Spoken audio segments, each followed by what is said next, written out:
माहिर को रिक्वेस्ट करते हुए कहती है, प्लीज हमें थोड़ी देर के लिए सही अपने पापा के घर जाना है। माहिर खामोशी से निष्ठा को देख रहा था।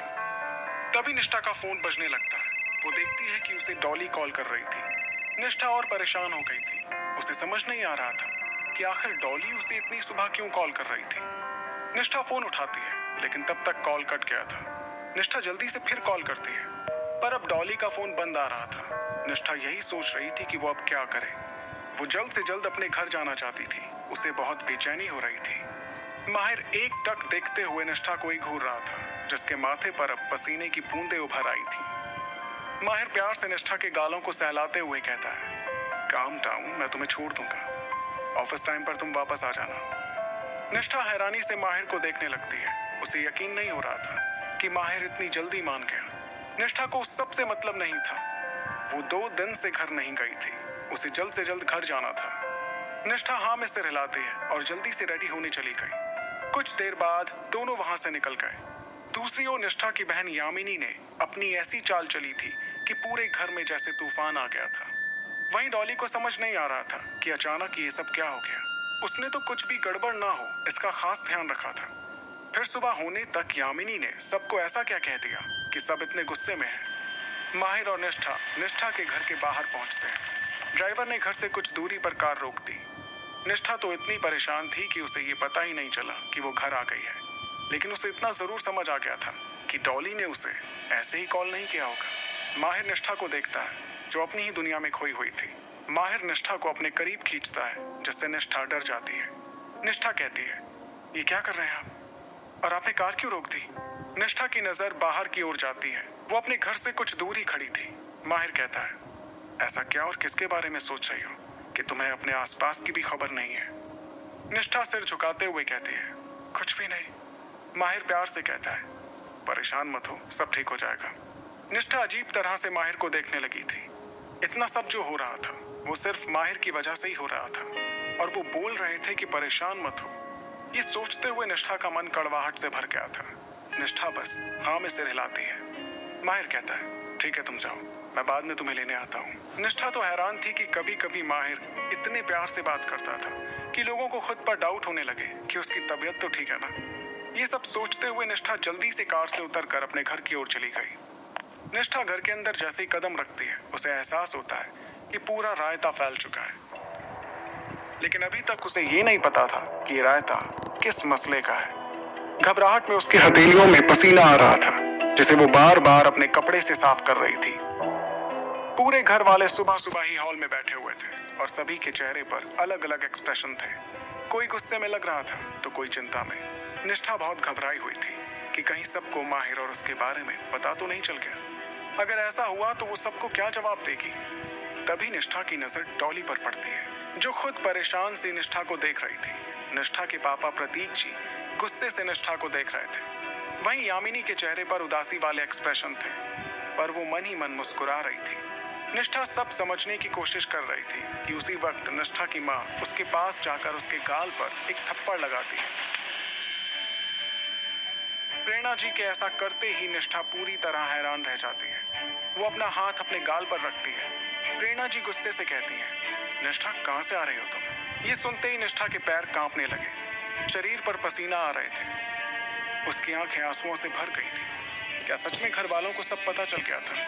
निष्ठा के मुंह से तो शब्द ही नहीं निकल रहे थे। निष्ठा अपनी लड़खड़ाती आवाज में कहती है, माँ माँ वो निष्ठा अपनी बात पूरी कर पाती इससे पहले ही प्रेरणा जी कहती हैं, क्या हम सबने तुम्हें इतने प्यार से इसलिए रखा था कि तुम हमें ये दिन दिखाओ? तभी निष्ठा के दादा अरुण जी की गहरी आवाज आई, निष्ठा क्या ये सब तुमने किया है? निष्ठा को समझ नहीं आ रहा था कि उसके दादा किस बारे में बात कर रहे हैं। उसके मन में सिर्फ माहिर और उसकी शादी की बात आ रही थी कि उसने यही बात तो सबसे छिपाई है। तभी यामिनी सामने आई और झूठे आंसू बहाते हुए कहती है, दीदी मैंने कभी नहीं सोचा था कि आप मुझे फंसाने के लिए इतना सब करोगे। मैंने तो हमेशा से आपको अपनी बड़ी बहन माना था, फिर भी आपने मेरे साथ ऐसा किया। निष्ठा को कुछ समझ नहीं आ रहा था ये सब किस बारे में बात कर रहा है। उसका दिल किसी अनहोनी को लेकर तेजी से धड़क रहा था। निष्ठा कहती है, हमें कुछ समझ नहीं आ रहा। यामिनी बीच में ही उसकी बातों को काटते हुए कहती है, दीदी अब आप ऐसे नाटक मत कीजिए कि आपको कुछ भी नहीं पता। अभी कंपनी में जो प्रॉब्लम आई थी वो सब आपने ही करवाई थी ना? निष्ठा हैरानी के साथ यामिनी को देखती है। आखिर यामिनी उस पर सारा इल्जाम कैसे लगा सकती है जो उसने किया भी नहीं था? निष्ठा कहती है, ये तुम क्या कह रही हो? हमने ऐसा कुछ नहीं किया है। यामिनी कहती है, मैं सच कह रही हूँ, और जब मुझे ये बात पता चली तो आपने सारा इल्जाम मुझ पर लगाने की कोशिश की। हम सभी को पता है पापा आपको पसंद नहीं करते। इसका मतलब ये तो नहीं ना कि आप अपने ही पापा की कंपनी को बर्बाद करने के बारे में सोचोगे? यामिनी सबकी ओर नजरें घुमाकर देखती है। सब गुस्से से निष्ठा को देख रहे थे। यामिनी फिर आग में घी डालने का काम करती है और आगे कहती है, आपने तो हमारी कंपनी के बनाए हुए प्रोजेक्ट को चुरा कर किसी और को कुछ पैसों के लिए बेच दिया। और तो और आप तो आजकल लड़कों के साथ रात रात भर घूमने लगी हैं। यामिनी की बात सुनकर निष्ठा को ऐसा लग रहा था कि कोई एक साथ उसके दिल में कई सारी सुइयां चुभो रहा हो। वो उस पर इतना गंदा इल्जाम कैसे लगा सकती थी? निष्ठा हमेशा उसकी छोटी बड़ी गलतियों पर उसे माफ कर देती थी और उसके बदले उसने उसे ये सिला दिया था। यामिनी अपनी की गई सारी गलती निष्ठा पर थोप रही थी। निष्ठा अपने इमोशंस को कंट्रोल करते हुए कहती है, हमने कहा ना, हमने ऐसा कुछ भी नहीं किया है। वो बहुत मुश्किल से कहते हैं। उसकी आंखें आंसुओं से डबडबा गई थी जो कभी भी बहने वाली थी। प्रतीक जी गुस्से से कहते हैं, तुम्हारी हिम्मत भी कैसे हुई ऐसी घटिया हरकत करने की? अपने पापा की इतनी गुस्से भरी आवाज सुनकर निष्ठा कांप उठती है। निष्ठा हकलाते हुए कहती है, पापा? इतना सुनते ही प्रतीक जी कहते हैं, अपनी गंदी जबान से हमें पापा मत कहो। अब से हमारी एक ही बेटी है, यामिनी। अब तो निष्ठा की आंखों से जैसे बारिश शुरू हो गई थी। सब खड़े होकर तमाशा देख रहे थे। डॉली को समझ नहीं आ रहा था कि वो क्या करे। डॉली को कभी लगा नहीं था कि यामिनी निष्ठा को फंसाने के लिए इस हद तक चली जाएगी। भले ही डॉली को इन सब के बारे में पहले से ही कुछ भी नहीं पता था, लेकिन उसे पूरा यकीन था कि निष्ठा ऐसा कुछ नहीं कर सकती है। निष्ठा रोते हुए कहती है, हमने कुछ भी नहीं किया है। निष्ठा अपने दादा के पास जाकर कहती है, दादू हमने कुछ भी नहीं किया है, ये सब झूठ है। आप तो जानते हैं ना, हम ऐसा कुछ भी नहीं कर सकते हैं। निष्ठा के दादा उससे बहुत प्यार करते थे, लेकिन ये सब सुनकर उनका दिल टूट सा गया था। अरुण जी निष्ठा से सवाल करते हुए कहते हैं, तुम 2 दिन से कहाँ थी? निष्ठा को समझ नहीं आ रहा था कि वो इस सवाल का क्या जवाब दे। निष्ठा कुछ बोलना चाह रही थी पर उसके मुंह से कुछ शब्द ही नहीं निकल रहे थे। उसके होंठ कांप रहे थे पर वो कुछ भी नहीं बोल पा रही थी। निष्ठा की चुप्पी को देखते हुए अरुण जी को यही लग रहा था कि यामिनी सब सच कह रही थी। क्या निष्ठा सच में रात भर लड़कों के साथ घूमने लगी थी? यामिनी कहती है, दादू, डॉली ने कहा था कि दीदी अपनी फ्रेंड वीरा के साथ थी। क्यों ना हम उनसे ही पूछ लें कि क्या सच में दीदी वीरा के साथ ही थी? डॉली बहुत परेशान हो गई थी। आज सुबह वो निष्ठा को कॉल कर ही रही थी। उसी वक्त आकर यामिनी ने डॉली का मोबाइल छीन लिया था। अब डॉली चाहकर भी वीरा को मैसेज या कॉल नहीं कर सकती थी। निष्ठा को पता था अब कुछ भी हो जाए सब उसे गलत ही समझने वाले हैं, क्योंकि उसने वीरा से बात तक नहीं की थी। अरुण जी निष्ठा को देखते हुए कहते हैं, फोन लगाओ उसे। यामिनी जल्दी से डॉली के फोन से वीरा को कॉल करते हुए फोन स्पीकर पर रख देती है। यामिनी डॉली को बात करने का इशारा करती है। उसे पता था अगर वो बात करेगी तो वीरा समझ जाएगी कि कुछ तो गड़बड़ है। थोड़ी देर घंटी बजने के बाद वीरा फोन उठाती है। दूसरी ओर से वीरा कहती है, हेलो। डॉली कहती है, हेलो वीरा दीदी। वीरा खुश होते हुए कहती है, हेलो डॉली, तुम बड़े दिनों बाद याद किया, कैसी हो तुम? डॉली कहती है, हम ठीक हैं, आप कैसे हैं? वीरा कहती है, हम तो ठीक हैं, पर आजकल निष्ठा कहाँ है? हमारा फोन भी नहीं उठाती है और अब तो उसका कॉल भी नहीं लग रहा है। डॉली और निष्ठा को जिसका डर था वीरा ने अभी वही कह दिया था। निष्ठा की आंखों से आंसू तक नहीं रुक रहे थे। उसे समझ नहीं आ रहा था कि वो घर वालों से नजरें कैसे मिलाए। वो चाहकर भी सच नहीं बता सकती थी कि वो कहाँ थी। डॉली कहती है, वीरा दीदी निष्ठा दी यही है, मैं उनसे कह दूंगी कि वो आपको बाद में कॉल कर ले। अभी मैं बिजी हूँ, आपसे बाद में बात करती हूँ। इतना कहकर डॉली फोन रख देती है। अरुण जी को बिल्कुल भी नहीं लगा था कि निष्ठा ऐसा भी कर सकती है। अरुण जी कड़क आवाज में कहते हैं, मैंने कभी भी नहीं सोचा था कि तुम ऐसा कुछ कर सकती हो। तुम्हारी तेजस से सगाई हो गई है, उसे सबके बारे में पता चलेगा तो उस पर क्या बीतेगी? तुमने खुद के पापा की कंपनी को बर्बाद करने के लिए इतना सब कुछ करती है और तो और तुमने यामिनी पर इल्जाम लगाने की कोशिश भी की। निष्ठा कहती है, दादू हम सच कह रहे हैं, हमने कुछ नहीं किया है। प्रेरणा जी को यकीन नहीं हो रहा था कि जिस बेटी को उसने इतना प्यार किया उसने उन्हीं लोगों के साथ ऐसा किया। प्रेरणा जी अपने दिल पर पत्थर रखते हुए आगे बढ़ती हैं और निष्ठा के हाथों को खींचते हुए निष्ठा को घर के बाहर ले जाने लगती है। निष्ठा रोते हुए कहती है, माँ ये आप क्या कर रहे हो?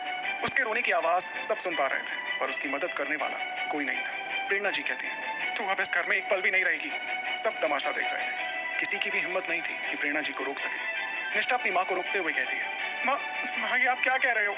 प्लीज ऐसा मत कीजिए। प्रेरणा जी की आंखें आंसुओं से भर गई थी। वो निष्ठा को जोर से घर के दरवाजे के बाहर धक्का देती है। प्रेरणा जी गुस्से से कहती है, इस घर में अगर दोबारा कदम रखा ना तो मेरा मरा हुआ मुंह देखेगी। इतना कहकर प्रेरणा जी निष्ठा के मुंह पर दरवाजा बंद कर देती है और रोते हुए तेजी से अपने कमरे में चली गई। बेजान सी निष्ठा घर के सामने खड़ी थी और अपनी माँ की बात सुनकर तो उस पर जैसे बिजली गिर गई थी। उसे अपने सामने पूरी दुनिया घूमती हुई सी नजर आ रही थी। वो धीरे धीरे सिसकते हुए, एकदम से जोर जोर से रोते हुए घुटनों के बल बैठ गई। उसे जरा भी उम्मीद नहीं थी कि ऐसा कुछ हो जाएगा। ये सब होने के बाद जहाँ एक ओर निष्ठा इतनी उदास और परेशान थी, तो वहीं दूसरी ओर यामिनी की खुशी का ठिकाना ही नहीं था। उसने अपने किए गए कारनामे का सारा इल्जाम निष्ठा पर लगा दिया था। उसे डर था कि घर वालों को पता चल जाता कि कंपनी में गड़बड़ उसकी वजह से हुई थी, तो आज निष्ठा की जगह वो घर के बाहर होती। यामिनी ने कुछ झूठे सबूत बनाकर घर वालों को दिखाए थे और अपनी ही कंपनी के लोगों को पैसा देकर निष्ठा के खिलाफ बोलने को कहा था।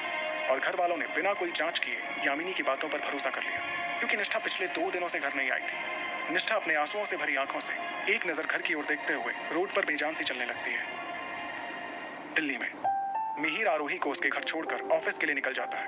आरोही घर के अंदर पहुंचती है। उसकी बुआ सामने हॉल में बैठी हुई थी। रमा जी आरोही को देखकर मुस्कुराकर कहती हैं, आ गई बेटा तू, और मिहिर कहाँ है? आरोही का दिल बेचैन था। वो अपनी बुआ जी से नजरें नहीं मिला पा रही थी। उसे नहीं पता था कि मिहिर ने उसकी बुआ को क्या क्या कहा है। आरोही खुद को नॉर्मल करते हुए कहती है, बुआ जी वो रमा जी समझ जाती है कि आरोही क्या कहना चाहती है। रमा जी कहती है, कोई बात नहीं बेटा, मिहिर बहुत अच्छा लड़का है, अगर तुम्हें वो पसंद है तो। आरोही उनकी बात पूरी होने से पहले ही कहती है, बुआ जी ऐसी कोई बात नहीं है। रमा जी कहती है, बेटा तुम कितना भी झुठला लो, लेकिन तुम अब मिहिर को पसंद करने लगी हो। ये सुन आरोही चुप हो जाती है। रमा जी प्यार से कहती है, बेटा कल मिहिर आया था तुम्हारा हाथ मांगने। उसने मुझसे खुद कहा कि अगर मुझे कोई एतराज ना हो तो वो तुमसे शादी करना चाहता है। ये सुनकर आरोही हैरान हो गई। उसे यकीन नहीं हो रहा था कि मिहिर ऐसा भी कुछ बोल सकता था। वो इमेजिन करने लगी थी कि ये बात बोलते हुए वो शैतान कैसा लग रहा होगा। आरोही कहती है, बुआ जी मेरे पसंद करने से कुछ नहीं होगा, मैं अपनी वजह से उनकी जान खतरे में नहीं डाल सकती हूँ, मुझे आज ही दिल्ली छोड़ना होगा। उसकी बात सुनकर रमा जी हैरान सी हो गई।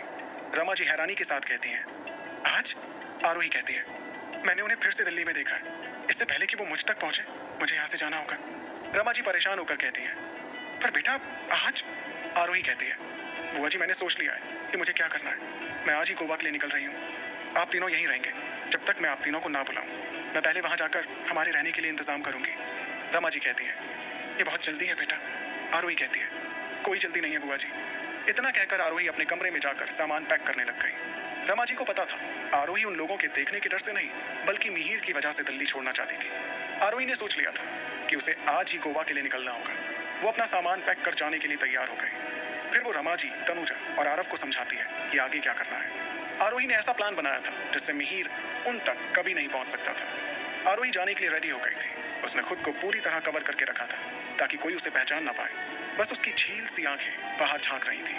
आरोही पीछे के रास्ते से छुपते हुए रेलवे स्टेशन के लिए निकल गई। मिहिर के बॉडीगार्ड भी आरोही को देख नहीं पाए।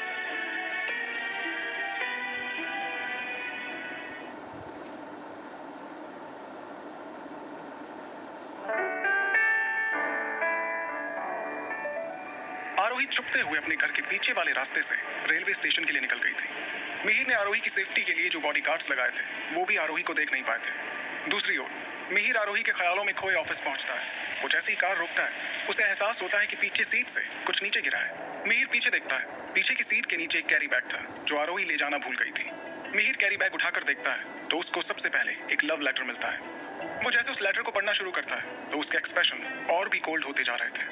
पूरा लेटर पढ़ने के बाद उसका खूबसूरत चेहरा गुस्से से लाल हो गया था। जाहिर सी बात थी कि वो सिर्फ लेटर नहीं बल्कि लव लेटर था, वो भी उसकी आरोही के लिए। वो गुस्से में पूरा कैरी बैग का सामान पलट देता है जिससे सामान सीट पर बिखर जाता है। उसमें chocolate, love letter, teddy bear, एक छोटा सा बुके भी था। उन सब में आरोही का नाम पढ़ के मिहिर बस गुस्से से फटने ही वाला था। अब तो उन लोगों की खैर नहीं थी, लेकिन उस लड़की की हिम्मत कैसे हुई ये सब उससे छिपाने की। मिहिर जितना उस बारे में सोच रहा था उसे उतना ही गुस्सा आ रहा था। मिहिर सीधा अपने कैबिन में पहुंचता है। सामने विजय खड़ा था और डर के मारे उसके पैर कांप रहे थे। विजय सामने पड़ी सारी चीजों को देख रहा था। उसे ऐसा लग रहा था जैसे उसका आज वहां आखिरी दिन है। मिहिर तीखी नजरों से विजय को देखते हुए सख्ती से कहता है, मुझे लगता है अब तुम्हारी इस कंपनी में कोई जरूरत नहीं है। जैसा कि विजय ने सोचा था ठीक वैसा ही हुआ। उसकी जान के साथ साथ उसकी नौकरी भी खतरे में थी, लेकिन इन सब का कोई मतलब नहीं था, क्योंकि जब जान ही नहीं रहेगी तो वो नौकरी का क्या करेगा। अपने उल जुलूल ख्यालों के साथ विजय डरते हुए कहता है, बॉस वो। मिहिर बीच में ही कहता है, तुम्हारे होते हुए इस कंपनी में उन लोगों की हिम्मत भी कैसे हुई आरोही को ये सब देने की। विजय सर झुकाए हुए कहता है, बॉस आगे से ऐसा कुछ नहीं होगा। मिहिर कहता है, जिन्होंने भी ये किया है कल से वो इस कंपनी में दिखने नहीं चाहिए और ना ही उन्हें कोई दूसरी कंपनी में जॉब मिलनी चाहिए। विजय हैरानी के साथ मिहिर को देखते हुए सोचने लगता है, भले उसकी कंपनी में आने के लिए लोगों की लाइन लगी होती है, पर ऐसा करने से उन्हें लॉस नहीं होगा। अचानक से इतने लोगों को बाहर निकालना बड़ी न्यूज साबित होगी। लोगों ने उसकी आरोही पर नजर लगानी शुरू कर दी थी। अब तो ये होना ही था। विजय कहता है, जी बॉस। मिहिर कुछ सोचते हुए कहता है, आरोही के लिए अलग से केबिन रेडी करो। विजय वहां से सीधा डिजाइन डिपार्टमेंट की ओर चल देता है। वो आरोही के डेस्क को देखता है। आज भी वहां पर बहुत सारे फूल और लव लेटर रखे हुए थे। विजय को समझ नहीं आ रहा था कि लोग अपनी कब्र क्यों खोद रहे हैं। वो सारी चीजें वहां से हटा देता है। कल ही मिहिर वहां आकर खुद आरोही का हाथ पकड़ के सबके सामने से ले गया था। फिर भी कई लोगों ने आरोही को लव लेटर देने की हिम्मत की थी। आज तो मिहिर और आरोही की बात पूरा ऑफिस कर रहा था। मुंबई में निष्ठा बेसुध सी रोड पर चल रही थी। आसपास से गुजर रही तेज गाड़ियों का उसे कुछ होश नहीं था। बीच बीच में उसके आंसू उसके गालों पर लुढ़क रहे थे, जिसे वो यूं ही बहने दे रही थी। ख्यालों में खोई हुई निष्ठा के सामने अचानक एक कार आकर रुकती है और निष्ठा को कार के अंदर से कोई खींच लेता है। ये सब इतना तेजी से हुआ कि निष्ठा को कुछ समझ नहीं आया कि क्या हुआ। तभी निष्ठा होश में आई और जब उसने सामने देखा तो माहिर को अपनी ओर गुस्से से घूरते हुए देखा। माहिर गुस्से से कहता है, you crazy girl, have you lost your mind? निष्ठा ने कुछ जवाब नहीं दिया, जैसे उसे माहिर की आवाज सुनाई नहीं पड़ी हो।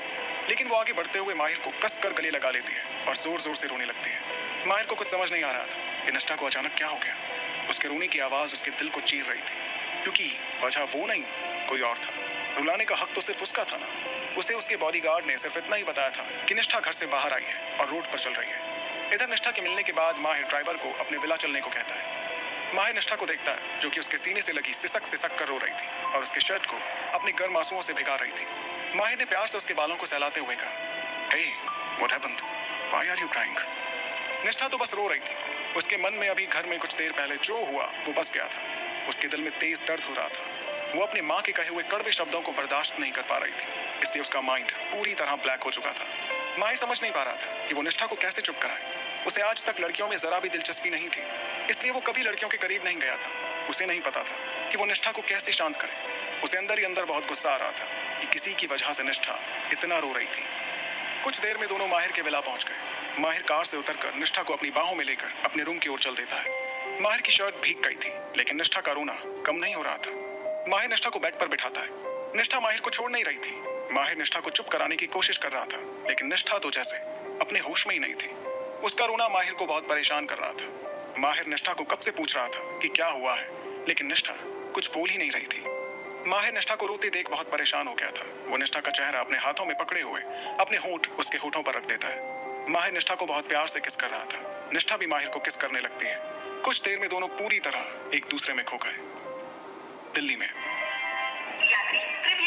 आरोही परेशान सी अपनी ट्रेन आने का वेट कर रही थी। उसके आसपास हो रहा शोर उसके दिल के शोर के आगे कुछ नहीं था। उसे रह रहकर सिर्फ मिहिर की याद आ रही थी। उसकी आंखें नम थी। उसे उस शहजादे के साथ बिताया हुआ हर पल याद आ रहा था। उसका दिल वहां से जाने की इजाजत नहीं दे रहा था, लेकिन उसके मन को पता था अगर वो नहीं गई तो क्या होगा। ये सब सोचते हुए उसके दिल में बहुत दर्द हो रहा था। कुछ देर और इंतजार करने के बाद आरोही की ट्रेन आ गई। वो एक नजर अपने आसपास देखती है, फिर उस भीड़ से गुजरते हुए ट्रेन के अंदर चली गई। उसका दिल भारी हो रहा था, लेकिन उसे वहां से एक ना एक दिन जाना तो था ही। दूसरी ओर मिहिर आरोही को कॉल करता है, लेकिन उसका कॉल तनुजा उठाती है। तनुजा कहती है, हेलो। वही मिहिर समझ जाता है कि ये उसकी आरोही की आवाज नहीं है। मिहिर सीधे सवाल करता है, आरोही कहाँ है? तनुजा अपनी लड़खड़ाती जबान से कहती है, वो दीदी सो रही है। मिहिर कहता है, ठीक है, उसे कहना कि मुझे कॉल करे। मिहिर इतना कहकर फोन रख देता है। तनुजा अपने हाथ में पकड़े आरोही के मोबाइल को बेबसी से देख रही थी। आरोही तनुजा का मोबाइल लेकर गई थी, जबकि उसने अपना मोबाइल तनुजा को दे दिया था। उसे पता था कि मिहिर उसे कॉल करेगा, लेकिन जब तक मिहिर को उसके बारे में पता चलेगा वो वहां से जा चुकी होगी। मुंबई में दोपहर का वक्त था। माहिर अपनी बाहों में सो रही राजकुमारी को देखता है, जो थक कर सो गई थी। उसे अब तक समझ नहीं आ रहा था कि निष्ठा इतना रो क्यों रही थी। निष्ठा का मोबाइल वाइब्रेट कर रहा था। माहिर निष्ठा का फोन देखता है।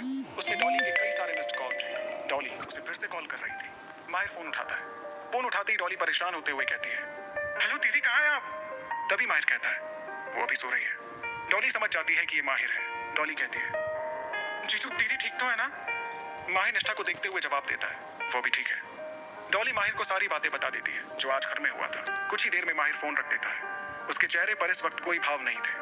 वो निष्ठा को निहार रहा था, जो नींद में भी इतना परेशान लग रही थी। माहिर निष्ठा की हथेलियों को कसकर थाम लेता है। कुछ देर बाद निष्ठा की नींद टूटती है। वो अपनी आंखें खोलती है और उसकी आंखों के सामने माहिर का चेहरा नजर आता है, जिसने उसे कसकर अपनी बाहों में जकड़ा हुआ था। उसे याद आता है कि कुछ घंटे पहले उसके घर में क्या हुआ था। इसके आगे वो कुछ और सोच पाती। माहिर प्यार से कहता है, चलो कुछ खा लो, तुमने सुबह से कुछ नहीं खाया। निष्ठा बस हाँ में सिर हिलाती है। दोनों साथ में दोपहर का लंच करने बैठ जाते हैं। निष्ठा बस अपने चम्मच को इधर से उधर हिला रही थी और उसकी आंखें सामने फ्रूट बास्केट में रखे चाकू को घूर रही थी। तभी माहिर निष्ठा के हाथ को बड़े प्यार से ही पकड़ लेता है। निष्ठा माहिर को देखती है। माहिर खुद निष्ठा को अपने हाथों से खाना खिलाने लगता है। निष्ठा बहुत शांत हो गई थी। वो एक शब्द भी नहीं बोल रही थी। खाना खाने के बाद निष्ठा सीधे वापस रूम में आकर बेड पर बैठ गई। उसे बार बार अपनी फैमिली की याद आ रही थी, जिससे उसकी आंखें फिर से नम हो गई। माहिर थोड़ी देर अपने असिस्टेंट अनिल से बात करने के बाद फिर निष्ठा के पास आकर बैठ जाता है। निष्ठा माहिर को देखती है। वो खुद माहिर को गले लगा लेती है। माहिर भी उसे अपनी बाहों में कैद कर लेता है। दोनों ही एक दूसरे को महसूस कर पा रहे थे। ये बात तो निष्ठा को भी पता थी कि इन सब में माहिर की कोई गलती नहीं है। अगर वो निष्ठा को नहीं बताता कि उसके पापा की कंपनी में कुछ गड़बड़ है, तो आज तक तो उसके पापा की कंपनी डूब जाती। निष्ठा ने अपने फ्रेंड नील से कहकर सब ठीक करवाया था। निष्ठा को समझ नहीं आ रहा था कि यामिनी ने घर वालों को ऐसा क्या दिखाया था कि सब उसकी बात पर यकीन कर रहे थे।